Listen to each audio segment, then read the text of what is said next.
del día. Muy bien, muy buenas noches para todos. Está propuesto primero el registro de asistentes que quedará en la grabación.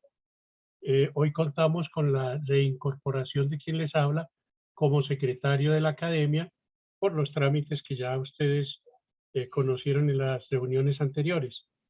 El segundo, la aprobación del acta que fue elaborada por el doctor César Castillo. Campo Elías, No, Campo Campo Elías Elías. Castillo, disculpen.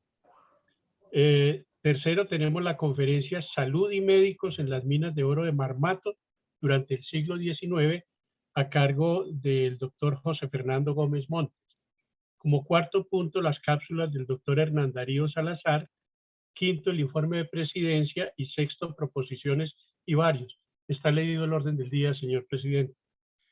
Muchas gracias, doctor Gentil.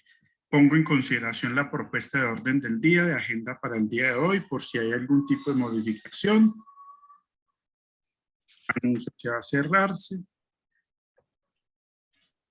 Entonces, se aprueba el orden del día para el día de hoy. Pasamos al siguiente punto, doctor Gentil. Del acta no se han recibido, presidente, ningún tipo de anotación, entonces, si hay alguna en este momento, pues lo harán, si no lo consideramos aprobada. Efectivamente, si algún académico considera que debe hacerse algún ajuste o alguna modificación o aclaración al acta de la reunión anterior, lo puede manifestar en este momento.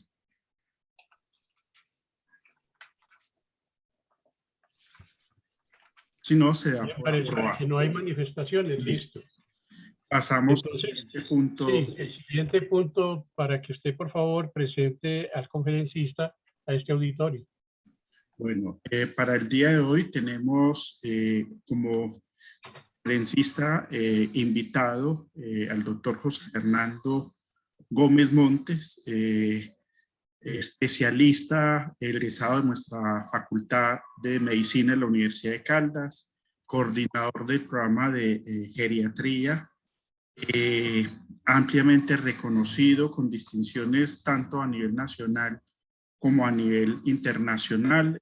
Sobre sus hombros, digámoslo así, está toda una escuela, una tradición de geriatras de la Universidad de Caldas, y hoy nos quiere compartir una conferencia que versa sobre una investigación que ha desarrollado su equipo de trabajo y en la cual va inmerso el adentrarse a uno de nuestros municipios, Marmato, para hablar de salud y medicina en el siglo XIX.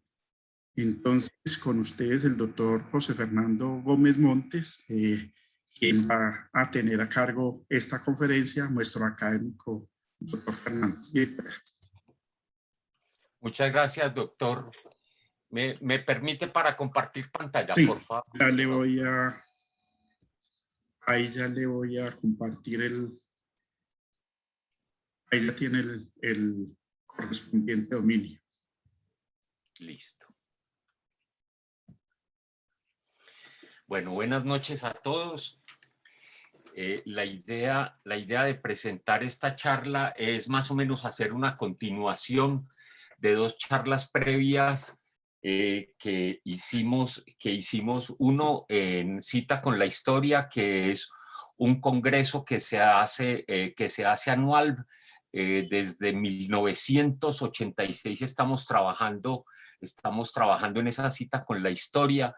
El grupo se llama Marmatólogos, bastante grande, somos más o menos alrededor de 1.200 personas en diferentes partes del país, por fuera del país, universidades, y que trabajamos en diferentes áreas por promover la historia de Marmato, las características de Marmato, el paisaje cultural minero de Marmato y todo lo que implica desde el punto de vista antropología, sociología. Ustedes han visto algunas películas que fueron reconocidas en el 2018 una película de ella sobre Marmato, y lo que les quiero mostrar es más o menos la historia cronológica de lo que pasó en las minas de oro de Marmato, especialmente cómo eran sus condiciones epidemiológicas, como un poco de historia. No voy a entrarme mucho en esto, y como elemento nuevo sí quiero hacer la recopilación de los médicos de Marmato que trabajaron en la compañía inglesa desde 1824. Voy a hacer un recorrido muy sucinto porque no me da mucho tiempo, y hasta el comienzo de la guerra de los 1000 días. La idea de este temario es, haciendo la unión con la anterior charla, voy a hablarles de un contexto histórico epidemiológico, la descripción de las principales enfermedades, pero me voy a centrar en la reseña parcial de los médicos en Marmato durante el siglo XIX, y cómo en Marmato estuvo la flor y nata de lo que fue después el comienzo de la Universidad de Antioquia. Todos los médicos europeos que pasaron por las minas de Marmato y que luego fueron profesores y médicos exitosísimos en Medellín, Salamina, en el mismo Bogotá. Entonces, quiero para la primera parte referirlos a esta publicación. Sale ahora en octubre, en un número especial sobre infectología de la revista Biomédica. Fue un trabajo que hicimos con el doctor Sebastián López y con el doctor Arnovi Chacón sobre salubridad y enfermedad en las minas de oro de Marmato en el siglo XIX, y mostrábamos cuáles eran las características epidemiológicas y cuáles eran las principales enfermedades que se daban desde esa terrible epidemia de viruela que azotó el país en 1792 hasta la terrible guerra de los 1000 días, que creo que aún continúa si usted oye noticias cada mañana. Este es Marmato, y quisiera mostrarles. Esta es la zona alta. Aquí eran donde vivían las comunidades desde cuando se trasladó de San Juan de Marmato, se trasladó a Marmato, y en este edificio, aquí, yo no sé, ¿se ve la flecha? Bueno, si no se ve la flecha, nos jodimos. Sí, señor, se ve.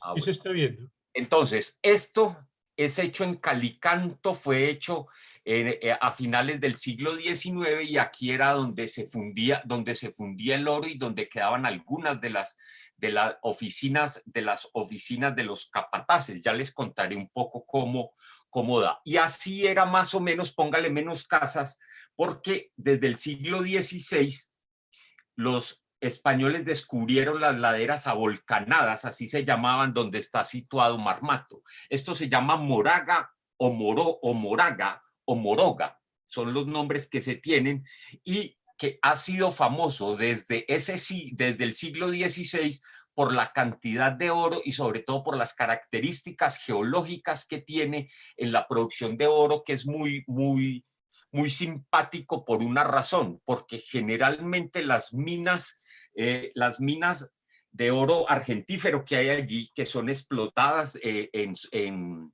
túneles subterráneos, túneles que llevan mucho tiempo, pueden volver a producir oro, y eso es a lo que le están apostando las grandes empresas mineras, y la Anglo Gold, que es la que está trabajando ahora con ello. Entonces, nos vamos siglo XVI, y se trabajó durante el siglo XVI y XVII. Eran explotadas de manera rudimentaria por grupos de españoles y mestizos, porque eran pequeñas cuadrillas de esclavos de negros que huían de Popayán y que eran capturados aquí y eran llevados a trabajar allá. Y aquí es donde les muestro, esto es en Calicanto, en Calicanto, que era donde se hace todo, donde está el taller el taller de amalgamación de oro, y más abajo están los molinos californianos que se introdujeron alrededor de 1824 cuando llegaron los ingleses a trabajar allá. Entonces, mirando ese contexto histórico, llevamos desde el siglo XVI, que era inicialmente por indígenas, después por españoles con grupos de esclavos que traían del Cauca, y miren ustedes, ya estamos a finales del siglo XVIII, o sea, alrededor de 1780, 1790. Y las ciudades más importantes eran las cuatro ciudades del extremo norte de la provincia del Cauca. Y miren ustedes, en ese momento era Arma, Anserma, Cartago y Toro. Arma desaparece posteriormente, ya les contaré en la visita de Moni Velarde qué fue lo que pasó en Arma. Anserma, que la gran discusión, y lo hacíamos con un historiador en la anterior presentación de esto, sobre los paisas en la leyenda negra de Parson, que así la llaman, la leyenda negra de la colonización antioqueña en el occidente de Caldas, asumieron que ellos refundaron Anserma, y definitivamente, según lo que se encuentra de información, Anserma logró sobrevivir independiente, no con el esplendor, e independiente de las guerras y sobre todo de las plagas que azotaron esa zona, logró sobrevivir como una población importante en el occidente, la abuelita de Caldas. Entonces, tenemos estos cuatro, y para insistir en esto, ¿cuáles son las tres principales regiones auríferas en 1787? Para que empecemos la historia un poco metiendo los médicos que estuvieron en ese momento. Y la idea es que eran Antioquia, mírelo aquí, está Cáceres, Zaragoza y Remedios, que es muy importante como centros auríferos en esa zona, la zona del Chocó, en la zona del Atrato, y la zona de Popayán, y especialmente la zona de los distritos de minas, en el Cauca. Y en ese sentido, entonces, volvemos a mirar y metámonos un poquito. Esto es 1905, ya casi dimos un salto desde 1790 a 1905, que este era el departamento de Caldas en 1905, el original departamento de Caldas. Y miren ustedes cómo se incluía, estaba el departamento de Antioquia, estaba Marmato, Supía, miren que había desaparecido Arma desaparece cuando fundan Pácora, cuando fundan Pácora. Aguada ya estaba fundado, Río Sucio, que lo fundaron en 1819, San Clemente, que es muy interesante. Usted pasa por San Clemente y no logra saber la importancia de la historia de San Clemente como ciudad de paso durante el siglo XIX. Y mire cómo vuelve otra vez a ser Anserma, mi amado San Francisco. Está Segovia, que es Marsella, y se habla de la provincia de Robledo. En ese sentido, entonces, vuelve Emilio Robledo y hace un análisis muy interesante, porque siempre se consideraba toda esta zona como si fuera también dependiente del departamento de la provincia sur de Antioquia durante el siglo XIX. Y entonces hablaba Robledo en la medicina de los departamentos antioqueños. Miren ustedes cómo dice, siempre se consideró por parte de la provincia de Antioquia, y dice, en la medicina de los departamentos antioqueños, su frontera sur del departamento de Antioquia, la coloca hasta donde moja sus robustos tarsos en el río La Vieja de linfas mansas. O sea, mire aquí el río La Vieja era hasta Cartago y se asumía que esto era parte de Antioquia y tenía. Pero esto era un poco por la relación que había para usted llegar desde Cartago a la zona de Marmato y desde la zona de Cartago, que se demoraba alrededor de 2 semanas para llegar, una semana en buenas condiciones y 2 semanas de Cartago a Marmato, esta zona, a la región del distrito minero de Supía, usted se demoraba alrededor de 2 semanas. Y de Antioquia generalmente se demoraba más o menos 5 días de la ciudad del departamento de Antioquia más frecuente para llegar a Marmato. Entonces, para que nos ubiquemos, 4 días que se tenían para llegar de la zona de Santa Bárbara, se demoraban 4 días para llegar a Marmato, y de Cartago por unos caminos que lo refería un viajero del siglo XIX, que refería y decía: estos no eran caminos, no eran caminos transitables, sino horrorosos caminos de barro que originaban serias dificultades para el transporte de comida. Entonces vamos a mirar un poco cómo fue esa comida y en la distribución de los reales de minas, porque los reales de minas estaban situados dentro de los distritos mineros. Y aquí estaba el distrito minero de Anserma, estaba el distrito minero de Anserma, que tenía 5 reales de minas, uno de Quiebralomo, que por eso se llama Quiebralomo, porque les partía el espinazo a las mulas que sacaban oro de allí, un poco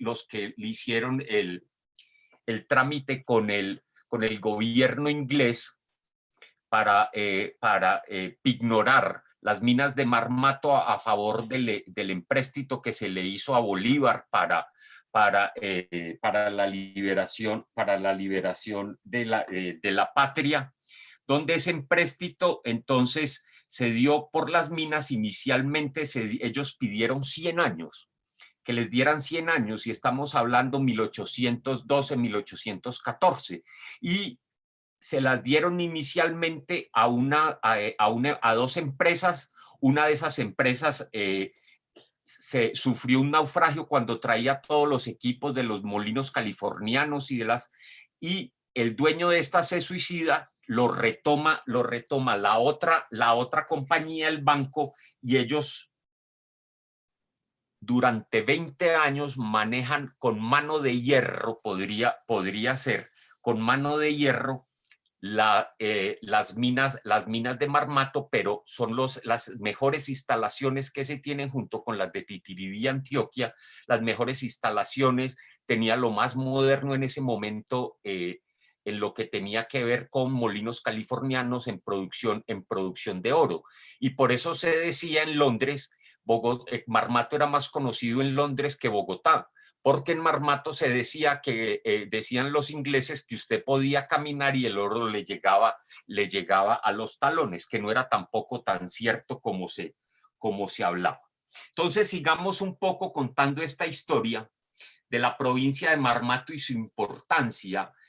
Si alguien quiere saber toda esta historia de la crónica de la colonia europea más grande que tuvo en el siglo XIX, era las minas de Marmato, Supía y Río Sucio, que tuvieron gente de Alemania, de Francia, de Inglaterra, a partir de 1824, cuando llegan a esta zona para trabajar estas minas. Esto es una foto de principios de siglo y mire que no está alejada de la realidad de las fotos que vimos inicialmente en esas laderas avolcanadas, porque siempre ha sido la característica allí.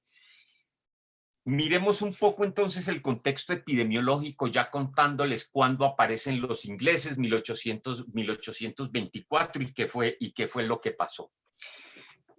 Lo cierto es que desde el siglo XVI, habían gran cantidad de epidemias en esa zona. Y miren ustedes cómo una información de Fray Pedro de Simón hablaba en 1546. Esto es un mapa original del libro de la Geografía Médica de Caldas, que deberían volver a editarlo, y donde mire cómo hablan. Entonces estaban los supías, aquí estaba Moroga, estaban los armados, los pícaras, el río Tapias, que lo conocemos. Miren dónde estaba Cartago, y cómo hablaban que la semana, porque lo hacían a través del río Cauca, para poder llegar a la zona de ese distrito minero de Supía.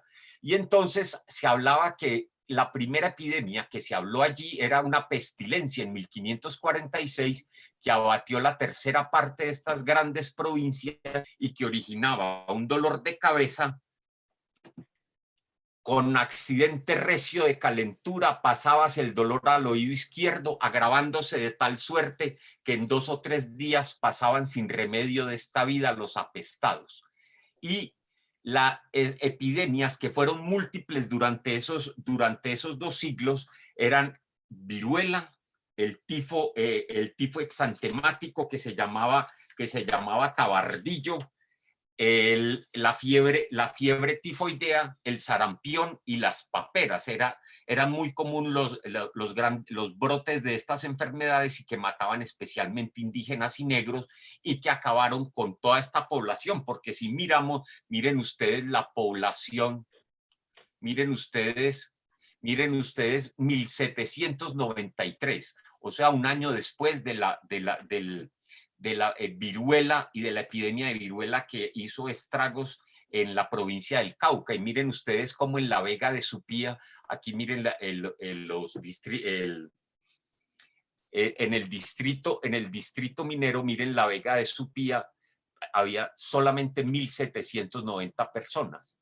Y de hecho, un informe del cónsul Potter, un inglés que estuvo posteriormente, hablaba sobre que habían sido abandonadas las minas, sobre todo porque se inundaron, y 2, porque las epidemias eran tan grandes y llevar comida era tan difícil a esa zona, que entonces habían sido abandonadas por los españoles. Y hablaba en ese momento, en el informe que se hablaba del cónsul inglés, hablaba cómo, y decía: mira, los ingleses han tomado en empréstito las minas de Marmato, y esperamos que empiecen a trabajar a partir de 1823, 1824, como realmente sucedió. Y decía que las minas eran propiedad del gobierno, y que empezarían a ser explotadas en breve plazo por agentes de la compañía inglesa, que es el mismo agente de Su Majestad Británica. Se llama John Potter, y el libro está disponible, sobre viajes al interior de las provincias de Colombia. Y hablaba entonces que en Cartago no había médico, y ahí es donde arrancamos un poco a hablar de los médicos. En ese momento, finales del siglo XVIII, la zona era solamente curanderos, yerbateros e indígenas que hacían toda la parte médica en toda la región del norte de la provincia del Cauca. Entonces, miren ustedes, un grupo mínimo, mire, de indios, la poca cantidad de todo lo que les mostré. Mire lo único que quedaba allí.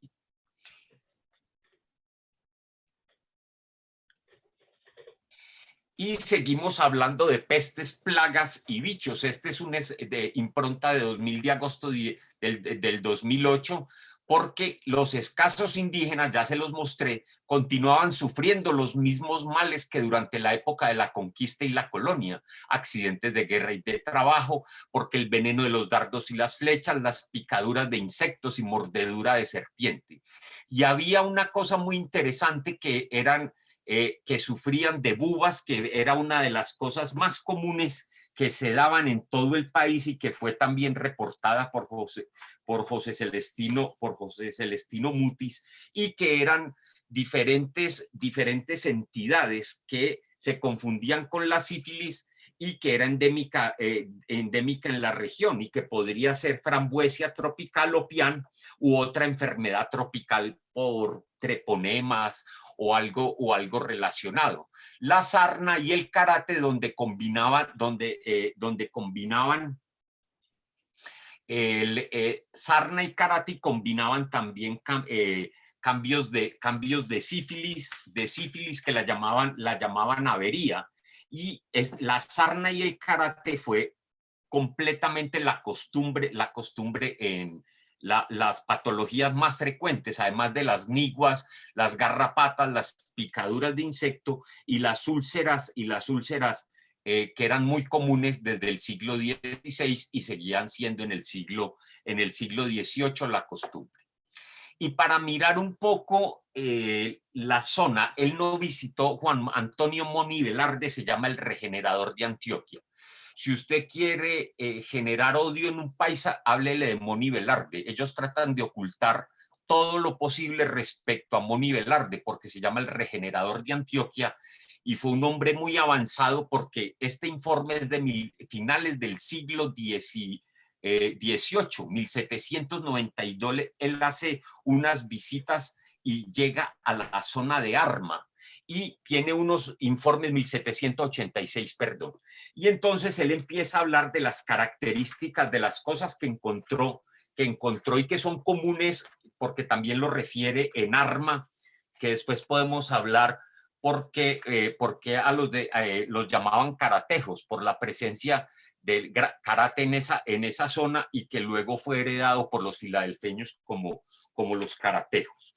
Y en ese sentido, entonces, el problema en los reales de Minas existían rancherías, y generalmente donde vivían todos los mineros sin diferencias de edad, sexo, absolutamente, o de familia. Y la idea era que tenían otro rancho para la cocina, otro rancho para la herramienta y la herrería, otro para guardar la sal y los alimentos que llegaban de Cartago o llegaban de Santa Bárbara cada 15 días, y otra con un cepo para el castigo de los esclavos desobedientes. Eso es un poco lo que sucede en todos los reales de Minas, y que eran manejados. Generalmente el establecimiento minero se manejaba por un administrador que era un blanco pobre o un mulato, y que conocía las técnicas mineras. Después venía en el orden un capitán de cuadrilla, que por lo general eran negros, y el tercer componente era la cuadrilla de esclavos, que generalmente, dependiendo de lo rico o pobre que era, y en este caso también para los ingleses, oscilaba más o menos como entre 10 y 20 esclavos. En ese sentido, el hacinamiento era una constante. Y en ese informe de Moni Velarde dice: la mala distribución de las casas y la confusión de la familia, viviendo hijos, padres y extraños, sin división alguna, es el funesto principio de anticiparse muchas veces la malicia, cometiéndose execrables torpezas. Las execrables torpezas eran embarazos, enfermedades de transmisión sexual y enfermedades infectocontagiosas como la tuberculosis. Ya le dije de la consecución de víveres. Y entonces, ¿qué traían de Cartago? De Cartago traían sal nitro para preservar la carne, traían sal, traían panela, traían aguardiente, cerdos, y hasta mediados del siglo XIX traían vacas. Después ganado vacuno, después hubo algunos que vendían ganado vacuno ahí. Los ingleses también tuvieron para su manutención ganado vacuno en la zona, pero inicialmente se traía desde Cartago. Y los indios les vendían maíz en ese momento. No tenían escuelas ni capillas. Las condiciones de los esclavos eran terribles y eran condiciones infrahumanas y bárbaras en el tratamiento. Dice que él propone, por ejemplo, en el Moni Velarde, dice, por favor, establezcan las horas de trabajo en las minas, la ración de comida que se les debería dar, hacer la diferencia entre casados y solteros, el vestuario y el tiempo que le debían suministrar la ropa, porque se decía en ese momento que si usted se quedaba con la ropa húmeda producía tuberculosis, y la idea era cómo suministraban los castigos a esos esclavos, porque concluía y decía, ¿cómo será lo poco útil que será un esclavo mal comido, peor dormido y desnudo? Porque se disminuye su fuerza, incluyendo su capacidad reproductiva, con menor descendencia y con predisposición a robar y asesinar a su amo o a escaparse, o en fin, llega un momento en que resuelve huir. Esas eran las condiciones que se tenían. La muerte perinatal y los abortos eran muy, muy frecuentes en la zona, y Ferdinand Boncheck hablaba de las mujeres que eran preferidas para trabajar por los empleados de la mina porque tenían rendimiento a los hombres en los duros trabajos de la minería. Además, las mujeres podían cavar en ese momento. Entonces quiere decir que las mujeres representaban un punto, porque quienes hacían la comida eran las personas viejas y quienes cuidaban los niños eran también las personas viejas. Y violencia intrafamiliar, decía en ese momento Moni Velarde, se había notado la relajación de costumbres en que se vive, así por el maltrato que dan los maridos a las mujeres, de que han sido muchas y lastimosas las quejas que se han oído. ¿No les parece recordar las noticias de esta mañana de feminicidios? Entonces, vamos más adelante. Esto es la comisión coreográfica, las lindas gráficas que se hicieron de la comisión. Estos son mineros y negociantes antioqueños, cómo se vendía, y un poco de los tipos de la provincia de Medellín, sobre todo de vestidos en la zona. Aquí, miren ustedes, esto es una ñapanga y un mestizo del Cauca. Recuerden que Popayán y Cartagena fueron los dos centros donde más desigualdad existió por ser centros esclavistas. Y estos eran unos mestizos que hicieron también de la comisión coreográfica en una venta en Cartago. Seguimos entonces adelante.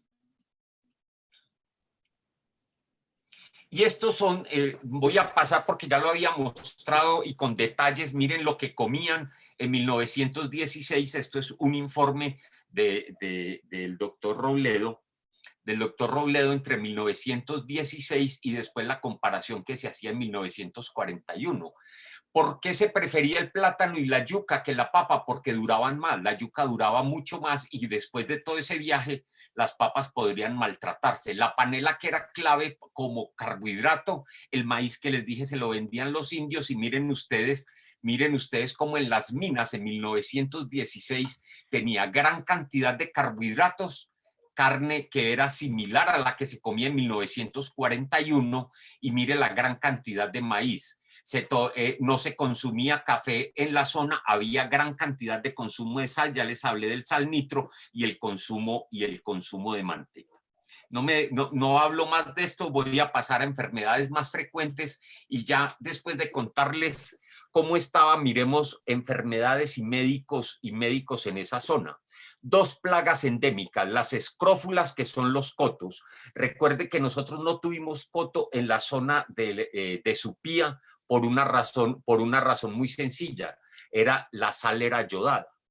Recuerde que ansa, de anserma, viene de sal, y era el producto de sal que fue descubierto por Boussinger, porque el coto era una de las enfermedades más comunes en la Nueva Granada, y le seguían las búas y las llagas, que ya les dije que eran relacionadas con la sífilis, con el mal gálico, y era frecuente la lepra, tanto la judaica como la caratosa. Decir que en la lepra, en la zona de Supía y Marmato, solamente se tuvo un caso o dos que fueron reportados y que venían de Pácora, donde sí se pensó durante mucho tiempo montar un leprosario, y pensaban mandarlos a Cartagena, como pensaban mandar en Medellín todas las prostitutas en el siglo XVIII, pero eso será otra historia de enfermedades venéreas, prostitutas y casas de lenocinio en el norte de la provincia del Cauca, y el sur de la provincia de Antioquia. Porque todo, desórdenes en el comer, el beber y en general todas aquellas debidas a un mal régimen. Siempre era culpa de esto. Viruela, entonces, la Real Expedición de Viruela, no me voy a centrar en esto, porque es bien interesante cómo llegaron las rutas de vacunación ahora que estamos en esto, y sería muy interesante comparar un poco cómo fue el proceso de las rutas de la Real Expedición de la vacuna de la viruela en el Nuevo Reino de Granada y compararla con la vacunación actual de COVID. La epidemia más conocida en el país por sus devastadoras consecuencias fue la viruela en 1782. Después hubo un rebrote en Popayán y nuevamente otro en 1787 y otro en 1801. Y lo cierto era que los habitantes solo contaban con la ayuda de Nuestra Señora de las Mercedes y de San Roque, que era el santo de las llagas, que esta es una versión muy covidesca, para que lo tengan en cuenta, para que le recen a San Roque, porque les traigo esto para aquellos tan interesados en los datos. Esto fue: ¿qué santos le reza contra la infección de COVID?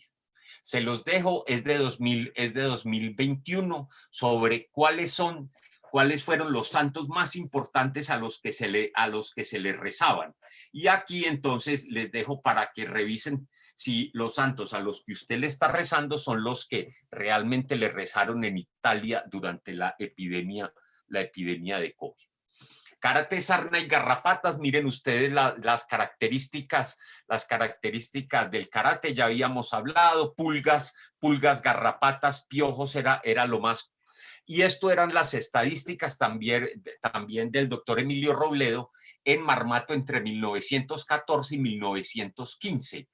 También hicimos un análisis de este tipo de alteraciones, donde era característico de los distritos mineros en toda la zona del Cauca sobre ese tipo de enfermedades. Porque ya en el 1914, recuerde que los ingleses estuvieron hasta 1905 en Marmato. La anemia tropical, no me voy a detener, es una maravilla hablar del tuntuno, la anemia o la anemia de los mineros.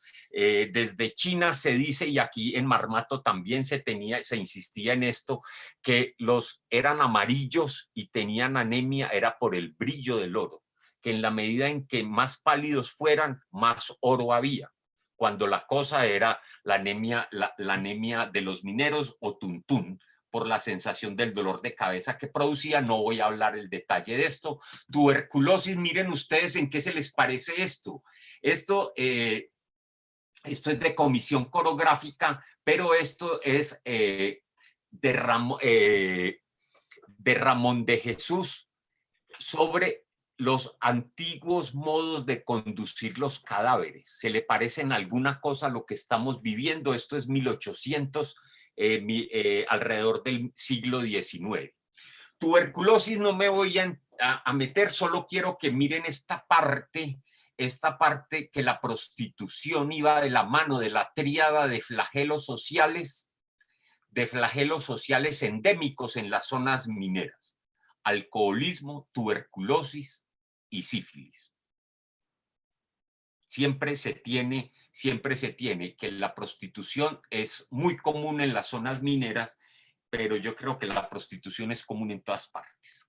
La disentería o diarrea, otra vez de Ramón, mire Bogotá, cómo se mataban marranos, un poco para hablar de diarrea y disentería, y miren, esto es tomado de una mina de carbón en Francia, cómo eran los sanitarios allí, pero no me voy a detener en esto. Mordeduras y serpientes, les dejo para que miren en el artículo cómo se hace si usted logra capturar el animal que lo mordió, o si no logra triturar, o si logra capturar el animal, qué debía hacer, está la receta ahí, y qué debía hacer usted perdón, bueno, qué debía hacer si no lo logra capturar, haga una mezcla de esto. Después, Mutis tiene unas cosas muy interesantes sobre el efecto que tiene la Micania guaco y la contracapitana, que funcionan muy bien y que todavía se utilizan para mordeduras de serpiente en la zona de Mariquita.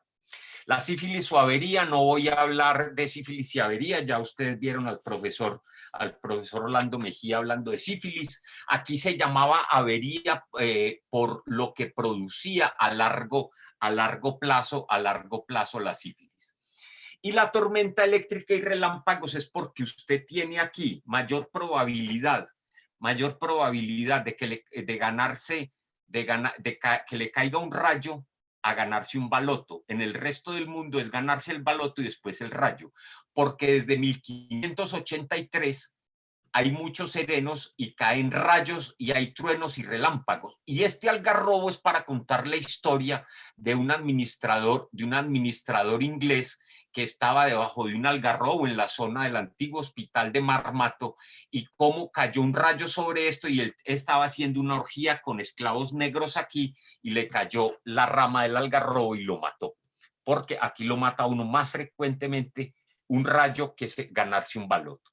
Miremos entonces la última parte, y este es Manuel Uribe Ángel. Esto es lo primero que sabemos de medicina en la región, en un libro que fue impreso en 1885, que se llama El Compendio Histórico del Estado de Antioquia. Luego vamos a mirar Manuel Uribe Ángel al final de la charla, cómo fue tan importante para muchas cosas en la medicina de Antioquia, y especialmente en la medicina empírica que vivió la zona de Supía, Marmato y Río Sucio.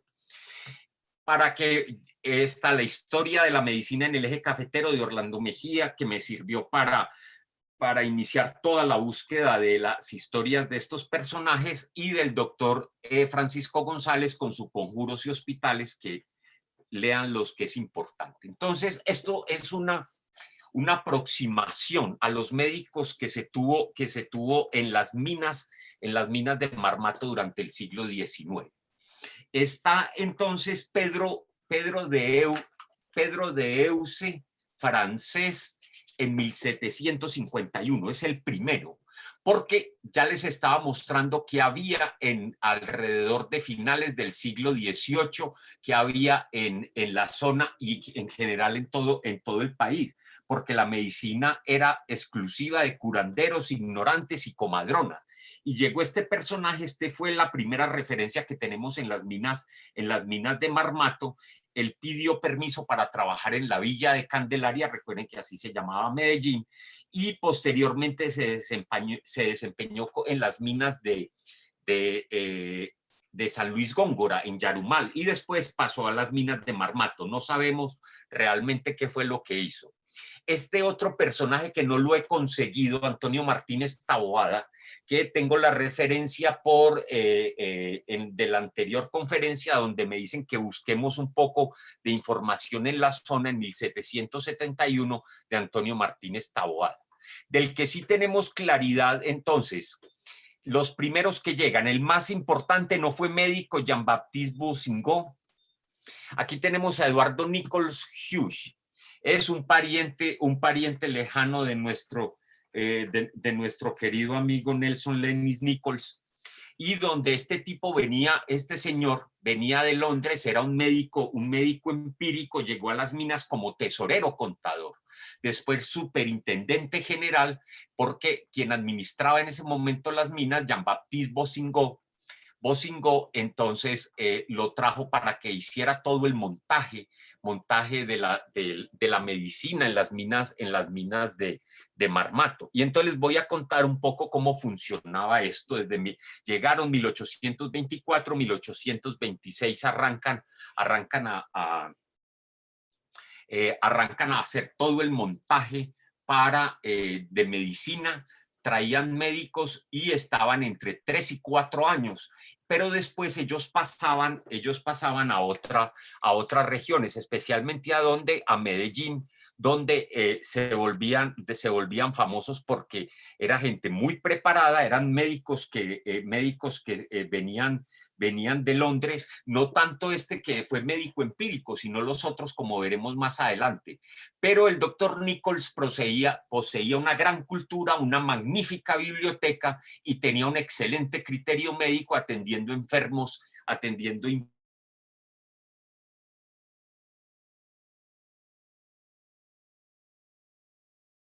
años en Marmato y después se van a trabajar a otra parte. Decir que él, con sus hermanos Nichols fueron quienes montaron la primera cervecería en 1854. Volvemos otra vez a Jean-Baptiste Joseph Boussingault. Para nosotros, todos los que nos acercamos a la historia de Marmato de manera empírica, así como todos los grandes historiadores de esta zona y de mucha gente que está trabajando historia, este hombre es la referencia porque él llega, mire, nació en 1802 y él llega en 1824, o sea, con 22 años, permaneció en la Vega de Supía y fue fundamental porque fue el que inició la dirección de las minas de Marmato y avanzó absolutamente en las nuevas tecnologías, en los métodos implantados en la mina, pero el tipo también hizo análisis antropológicos, geológicos y hizo análisis de agronomía, que son muy importantes y que todavía los tenemos en cuenta para hablar en la región. Con él vino este personaje, se llama François Désiré Roulin.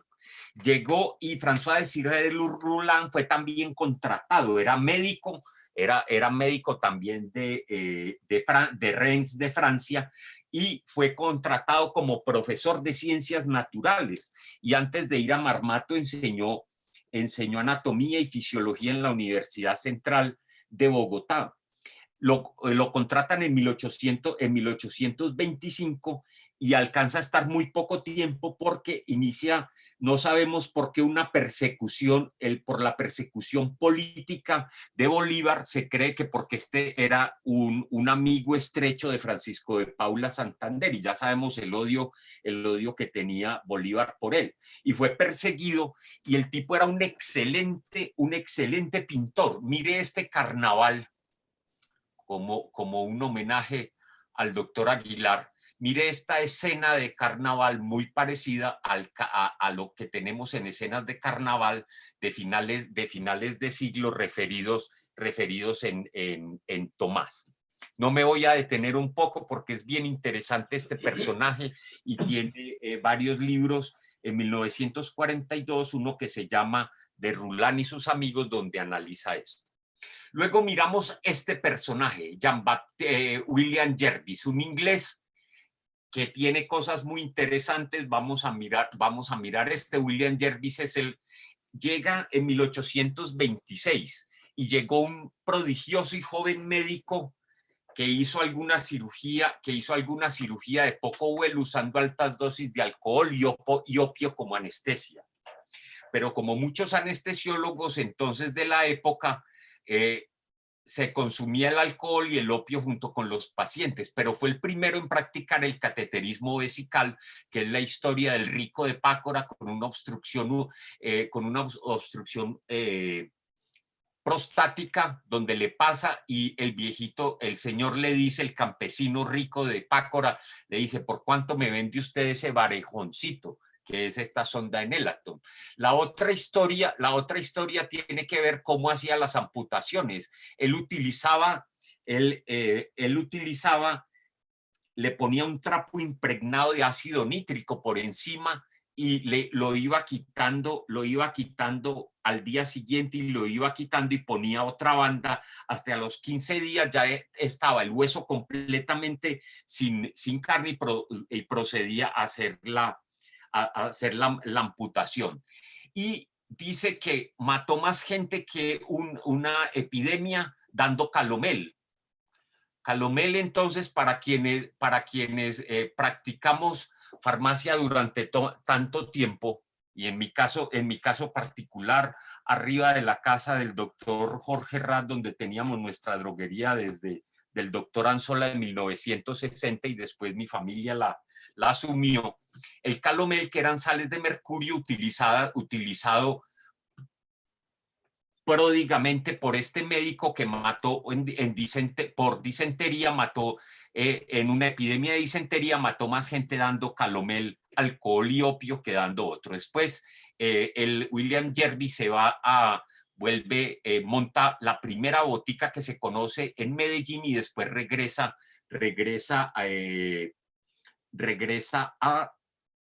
hacia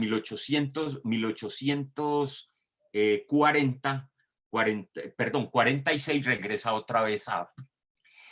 que es otro personaje muy interesante, George Williamson Troup, y hay que decir que cuando no había solo curanderos por la zona, George Williamson Troup vino en la época que estaba William Jervis y viene con otro médico que se llama George Treherne, y en ese momento habían tres médicos de escuela en Marmato que prestaban atención allí, y el otro personaje, George Treherne, que no logré conseguir información de fotos o algo, porque él permanece hasta 1871 en Marmato. Él llega en 1830, George Treherne, y después se va a vivir a Salamina, porque se cayó de un caballo en Marmato y se va a vivir a Salamina y allí muere casi como 3 o 4 años después.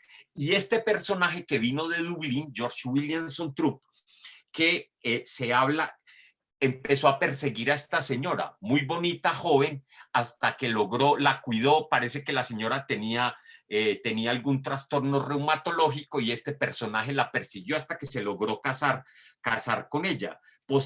Fue este personaje quien introdujo toda la reanimación cardiopulmonar que no se conocía, la introdujo en Medellín.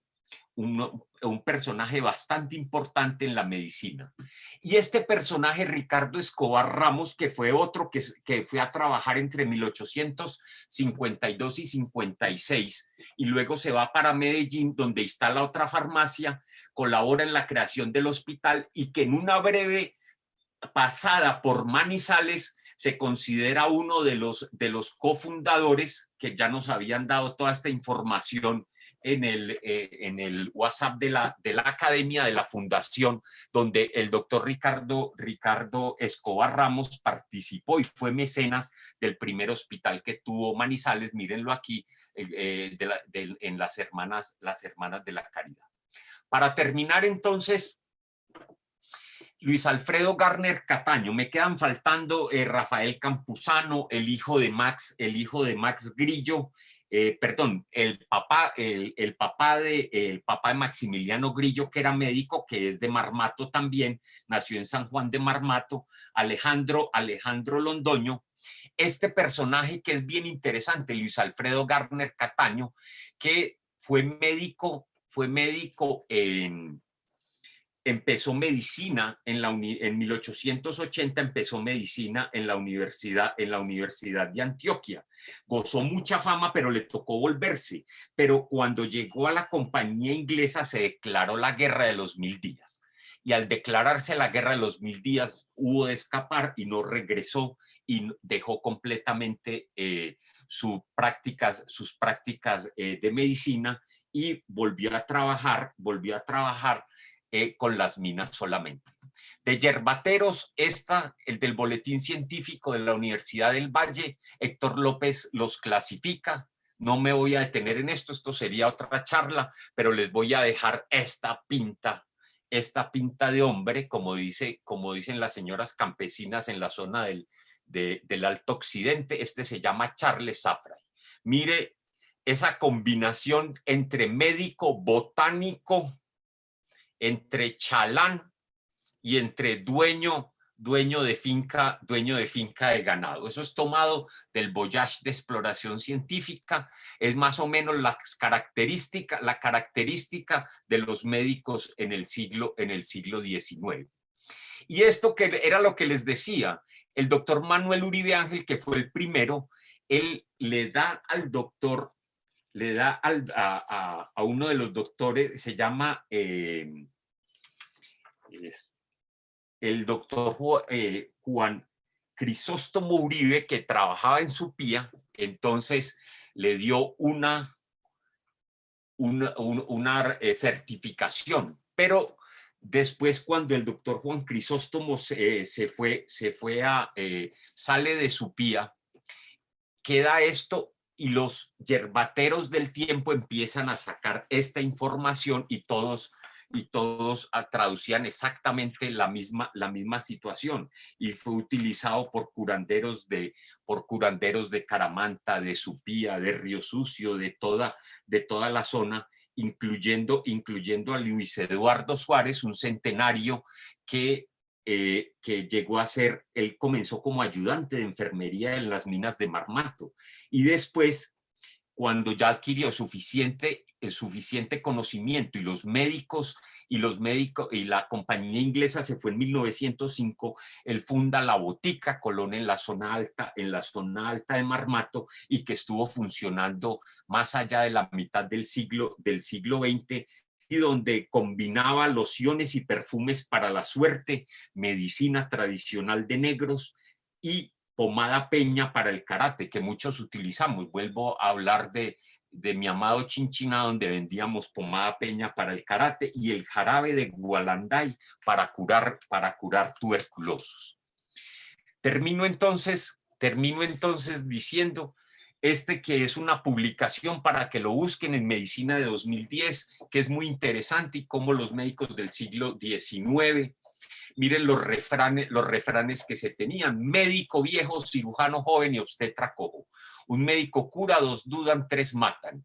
El cirujano más duro de mano es el mejor cirujano. Catarro, casamiento, cagaleras y caídas son 4 Cs que quitan al viejo la vida.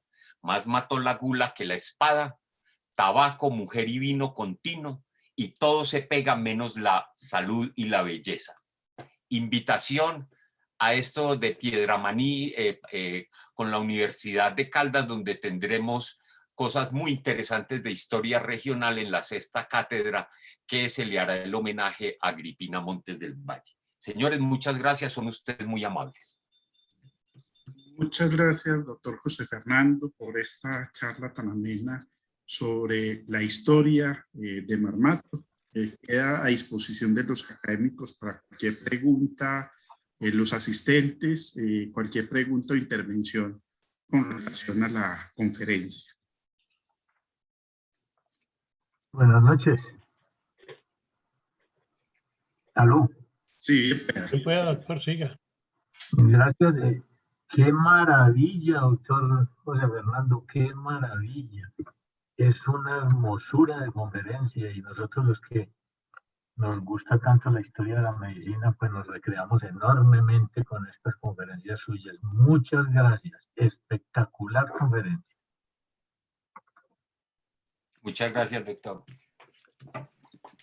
Sigue abierto el campo de comentarios, preguntas.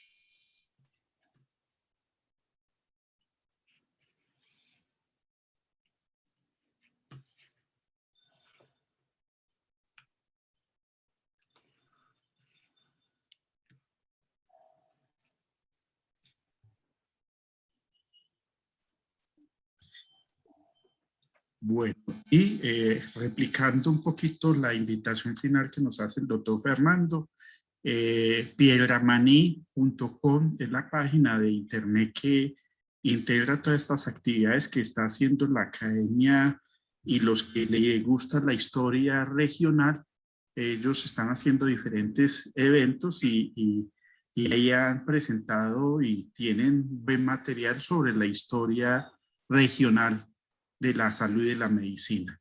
En este momento, pues damos muchas gracias al doctor Fernando por habernos compartido esta charla que muy buena y muy ilustrativa sobre nuestros antepasados en la medicina en el departamento de Caldas. Muchas gracias, doctor Fernando. Muchas gracias a usted, doctor.